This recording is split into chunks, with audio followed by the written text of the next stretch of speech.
हमने तो कहा कि डिजिटल बढ़ाओ ना, हमें किसानों को डिजिटल कैंपेन से जोड़ दो, हमारा गन्ने का भुगतान, दूसरी भुगतान भी आप डिजिटल से कर दो। अब कृषि में बहुत से सेक्टर आएंगे, आप कौन से सेक्टर में कितना फंड दोगे? आप कल तो ये भी कहोगे कि पुलिस को हमने इतना फंड दे दिया, उसकी तनख्वाह दे रहे हैं हम। ये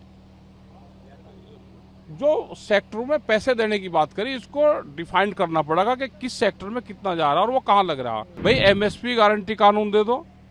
आप ये तो कहो कि हम सब फसलें हम खरीद देंगे, उसका नुकसान होगा तो हम भरपाई सरकार करेगी।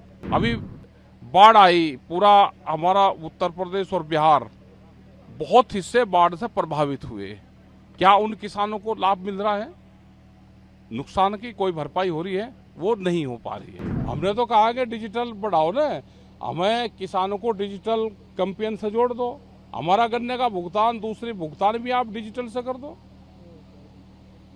कौन सी टेक्नोलॉजी आप डिजिटल से दोगे किसानों को? भाई हमारा भुगतान भी जोड़ दो ना आप उसी से, डिजिटल से ही, डिजिटल प्लेटफॉर्म से आप बढ़ाओ।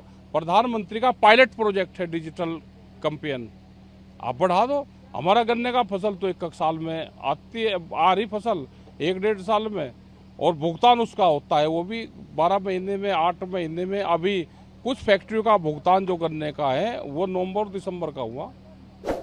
कृषि और जुड़े सेक्टरों को 1.52 लाख रुपए का प्रावधान दिया गया, ये कारगर साबित होगा कृषि में?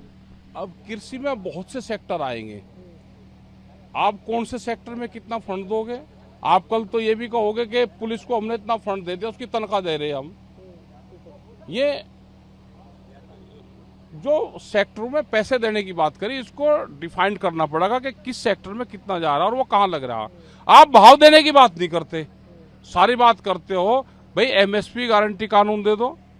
आप ये तो कहो कि हम सब फसलें हम खरीद देंगे, उसका नुकसान होगा तो हम भरपाई सरकार करेगी, उसकी कुछ नहीं कर रही। अभी बाढ़ आई, पूरा हमारा उत्तर प्रदेश और बिहार बहुत हिस्से बाढ़ से प्रभावित हुए। क्या उन किसानों को लाभ मिल रहा है?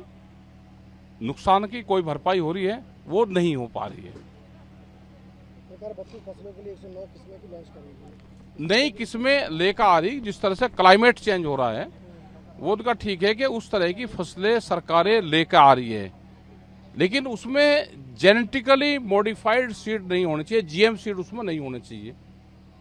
फसलें तो हमारे वैज्ञानिक है जो रिसर्च सेंटर हैं, क्या उसको फंड लोकेट किया है? उस पर कितना फंड जाएगा? उसके धीरे धीरे फंड काट रहे हैं ये सारे। क्या बाहर से किस्म लेके यहाँ पाएंगे?